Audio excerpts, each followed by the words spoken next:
السلام عليكم الإخوان والأخوات، مرحبا بكم في القناة ديالكم إلى أوروبا. اللي كيشاهدني أول مرة ما يبخلش عليا بالضغط على زر الاشتراك، خلي لي تعليق، جيم الفيديو إلى عجبو بطبيعة الحال. الإخوان، تم الإعلان في الموقع ديال في السيت ديال BLS على مواعيد أكادير. Ouverture du BLS Agadir rendez-vous pour février 24 janvier مع الوحدة jusqu'à épuisement du quota mensuel.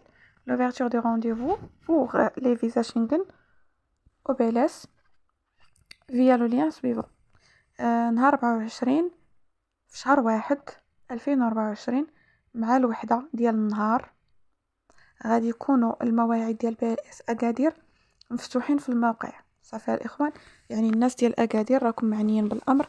نهار 24 في شهر 1 2024 مع الوحدة دخلوا تاخذوا المواعيد ديالكم بالتوفيق الجميع إن شاء الله. الله يسر لكم كاملين.